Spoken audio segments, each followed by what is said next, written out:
Oh my god, this one is too good. You're literally admitting that you're. Good morning, good afternoon, good evening, YouTube. You know, I hate politics, and I don't like to get involved in stuff that's going on in the world, but I have to now, and I hate you people for this.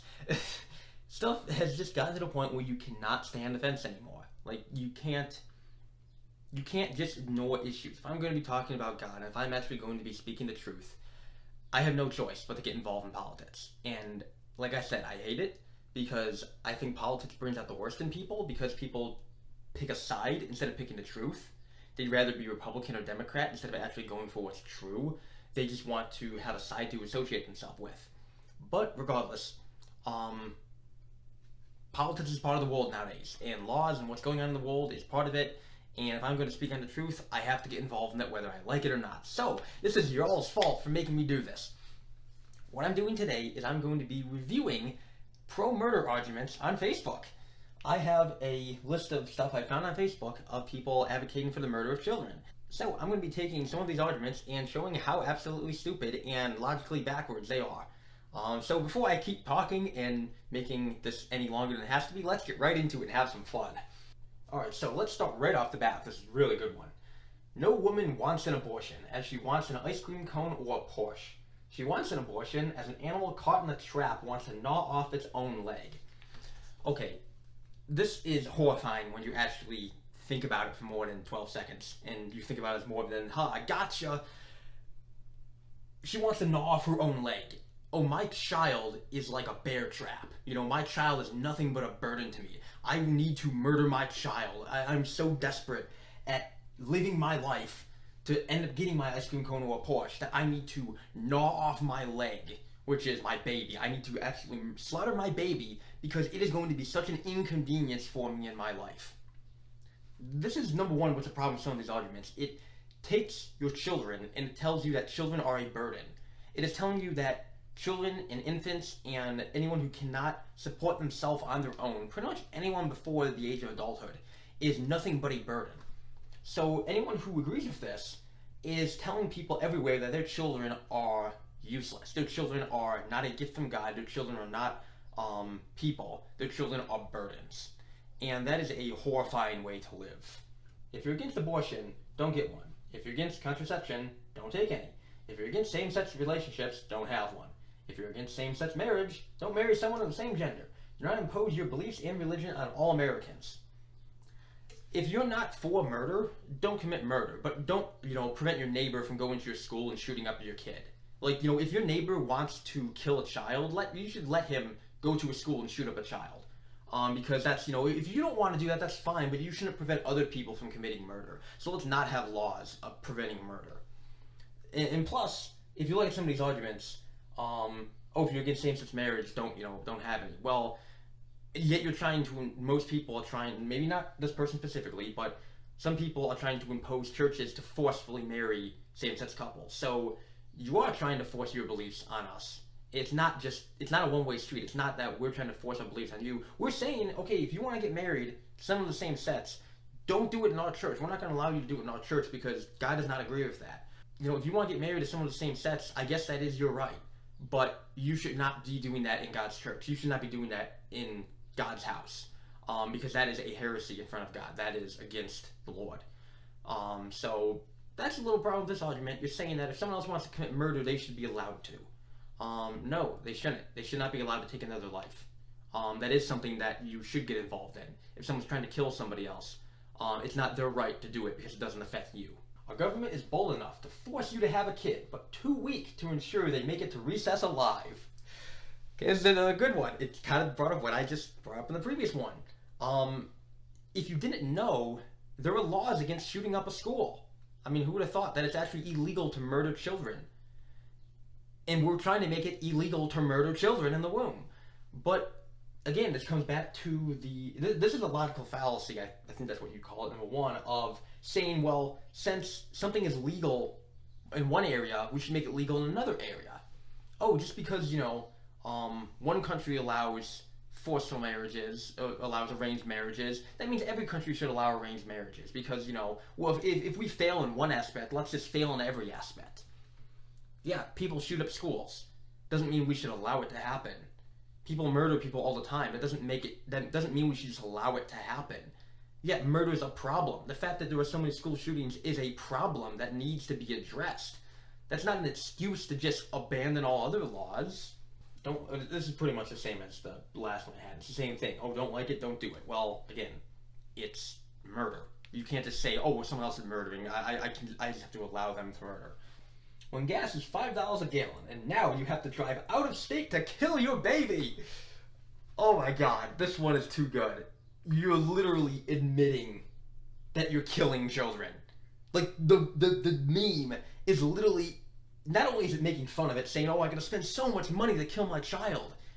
You're literally saying you have to kill your baby. You're literally acknowledging that you are murdering children. Like, do not, I'm speechless. This is just, it's too funny. Like, the backwards method of thinking. You're saying it's not a child, yet you just acknowledge accidentally that you're killing children. This is actually very horrifying when you consider the logic they're trying to use to defend it. Before Roe v. Wade, I worked in nursing homes for a good while, and let me tell you some of the stories these 70, 80, and 90-year-old women told me. I kept telling my husband 6 kids was enough. After a while, I just started throwing them in the river. I knew it was my father's, so I just left it in a hole in the outhouse. I shoved dirt in its mouth and left it in the woods. You shoved dirt in your child's mouth and left them in the woods. I gave birth to my friend's couch. I don't know what you did with it. It. The person, you don't know what they did with your child. We never talked about it again. There are so many more, but I'll stop here. Well, number one, you're trying to just call them its. Shove dirt in its mouth. These people are trying to do everything they can to deny them being an actual human being, to deny them being a life. The other thing this argument is trying to say is that, well, since people committed murder in these heinous and back alley ways, they, suffocated their child, they dumped them in the toilet, they just threw them in the river. Well, since people are always going to murder their children, let's make it legal for them so we can feel better about ourselves, and we don't need to put a mother through the trauma of suffocating her own kid with dirt. If you're committing murder, maybe you should have to view your child die. If you're going to kill your child, maybe you should look into its eyes when it dies so you realize how much of a monster you are. Instead of trying to protect yourself behind terminology and, the healthcare industry of, oh, it's just an abortion, oh, it's just a clump of cells. You're murdering children. And I'm going to forever call it murdering children because that is exactly what it is. Using language like it's an abortion is too soft for it. And again, this method of thinking is horrifying that, well, if people are going to do it anyway, let's let them do it in an easier method. Murder is illegal. So murder takes place at night and in back alleys, like it should. Murder should not be allowed to happen in the open. When murder happens, people are going to try to prevent murder so people don't do it in the open. We should prevent murder of children so people have to resort to these barbaric methods if they want to kill their child. Abort the court. If I wanted the government in my uterus, I'd fuck a senator. Abort the court. What's so funny is that when they were trying to pass most of these same people were trying to pass laws to forcefully make you get a vaccine for the health of others.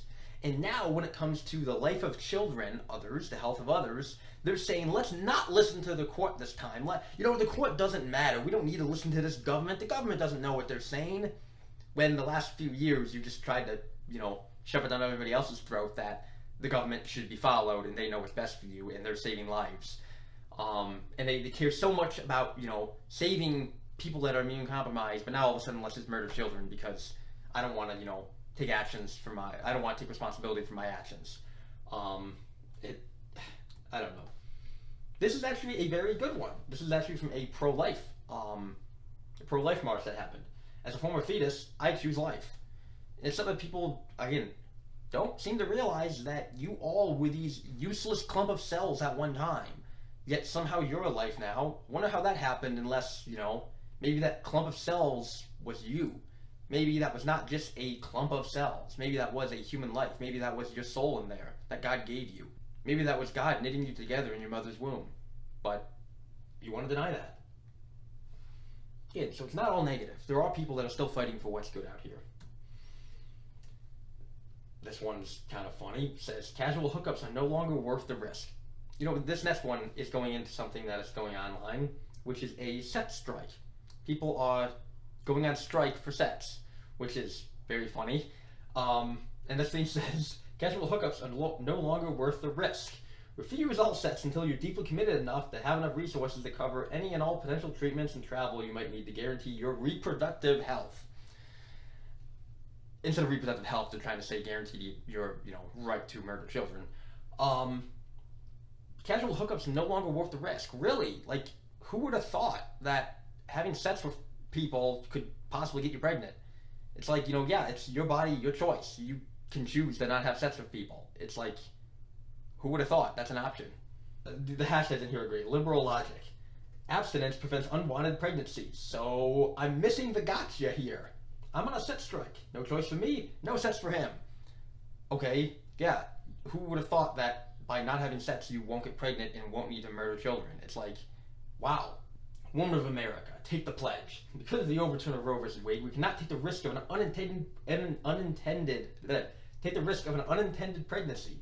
Therefore, we will not be having sex with any man, including our husbands, unless we are trying to become pregnant. Sex strike! Gee whiz, it's almost like when you don't have sex, you don't get pregnant. This is talking about the sex strike, and it's funny when you think of it. Pro-life Americans pointed out why sex strike proposals completely backfires on liberals. Do all these women who say they're going on sex strike realize that they've now solved their abortion problem? The moment you realize if you go on sex strike, you won't need an abortion anymore. Nicely done, ladies. Abstaining from sex prevents an unwanted pregnancy and abortion. People tweeting this, your terms are acceptable. We actually have no issue with you taking responsibility for once in your lives and not just having meaningless sex that ends with you taking an innocent human life. I don't understand the logic behind going on a sex strike. Who exactly are you hurting by doing this aside from yourself and your partner? And if you love abortions, the world is probably better off without you having sex anyway. I'm wondering if these ladies recognize that their pro-choice / abortion husbands would be the victims, while the pro-life husbands and wives could protest this movement by simply having sex. Too hilarious. This one's kind of a dig, but it's still funny. Dear people with blue hair, you can't go on a sex strike if no one wants to bang you to begin with. And then this is just an insult here. I'm on a sex strike. There's you blue hair person that is, doing whatever. Those last two were more of insulting, but it's kind of funny when you think about some of these people that are advocating for things that are not even hurting. They're not even hurting the people. It's like, okay, cool, you people don't want to have sex. Good job, I guess. I don't know. I mean, that's not going to affect me at all. You're not going to kill a child. Thank you. Thank you for going on a sex strike. That's exactly the point. That's what I want. It's almost like when you follow God's rules for sex and marriage that you don't need to murder children. Who would have thought that God knew what he was doing? It's your job right now to be furious with the women in your life. Yeah, I'm furious for the women in the womb that are being murdered.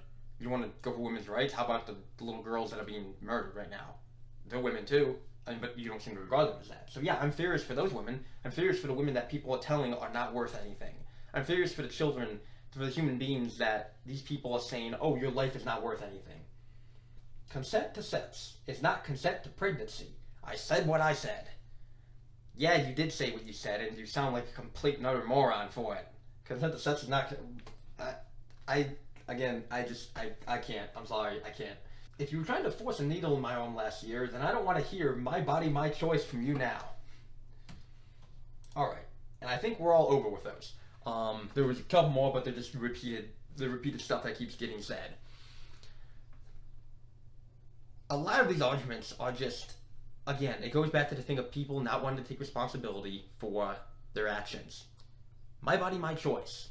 Yes, it is your body. And it's your choice to not have sex if you want.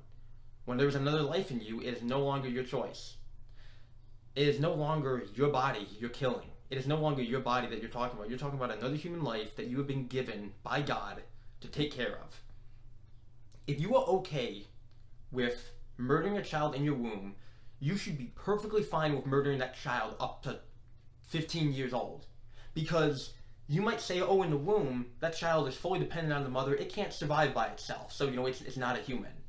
Neither can a 4-year-old child. A 4-year-old cannot survive on its own without being fed by its parents. Like it can't. So that argument is saying that we should just be able to murder 4-year-old children. Like, I mean, by your argument, you should be able to because they can't care for themselves and they're a burden on society. They're just a clump of cells. They're not a human being. A lot of these arguments are just, they should be called for what they are. They're satanic. They're from the devil trying to convince you that God's creation of life is not all that precious. That life is nothing more than just a clump of cells and we're just dancing to our DNA or whatever, and we're nothing special, nothing important. We should just be murdered whenever because we're meaningless and children don't matter. And your pleasure for having sex is the only thing that matters in life. And some people will use the argument that, oh, what about the rape victims? And that's not why you're arguing against it. You did not care about the rape victims beforehand. You did not care about them before. You care about them now because it's preventing you. You're using them. You're using those poor people as excuses for you to keep on having sex with whoever you want. You're doing it for your own pleasure. You do not care about those victims in these horrible situations. And again, people that are put in those horrible situations, not saying it's nice, but this comes down to how in the hell does murdering a child solve the problem? How does murdering a child solve the problem of someone getting raped? Maybe we should punish rapists more. Maybe we should actually have harsher punishments for men who decide to do such a wicked act. And there's nothing in Christians trying to defend this, people trying to defend this. The only way you can defend murdering children is if you try to convince everybody that they are not children. I heard someone say one time that the greatest achievement Satan has ever done is convince the world that he doesn't exist. The greatest thing he's ever done is convince people he doesn't exist. That's the same thing he's doing with the abortion argument. He's convincing people that it's just abortion. He's convincing people that they're aborting the pregnancy. You don't abort a mission while it's mid-mission. If you're when they were going to the moon, they couldn't abort after they'd already launched. Like, if they're launching to the moon and the rocket's currently flying towards the atmosphere, they're not just going to be like after 3 seconds, let's abort and just turn around and go back down to Earth. No, you're going. You gotta go. You're going to space now. You can't just stop this. Aborting a pregnancy is not having sex with a stranger on a one-night stand. It's not committing a act that should be reserved for marriage before you're married to somebody. It's not trying to say, oh, well, maybe you should just, wear a condom. Maybe you should just take contraceptives. Maybe you should just, find out how to have the pleasure without any of the responsibility. Maybe we should look at the core issue, which is, how did God design this to happen? What did God design for us to do with our own bodies? How did God design us to live? Instead of just looking at how can we achieve our maximum pleasure with no responsibility? How can we skirt around God's laws and feel better about ourselves? How can we convince people? How can we convince a nation, the world, that murdering children is a basic human right? How have we gone to the stage where we're trying to convince people that it is a human right to murder children? Like, just let that sink in for a minute. The world believes that it is a human right to murder children. And we wonder. We wonder why God is not blessing our nation. We wonder why our world is falling apart. I guess we're going to keep on wondering until we follow God. I guess we're just going to keep on being confused until we finally realize to submit to the Lord. So that's all I got for you today. And I know I'm probably going to get myself in trouble for this, but I don't care. I'm going to speak the truth. I'm not going to lie. I'll either speak the truth or I won't speak at all. And to this point, I haven't been speaking at all, but I'm tired of that. I'm tired of staying silent while I'm watching people get murdered around me. So, I'm going to take a stand and say what I believe in. Maybe it'll do nothing. Maybe it's selfish of me. Maybe I'm just trying to clear my conscience. I don't know. But someone has to. So Lord willing, I'll see you all later.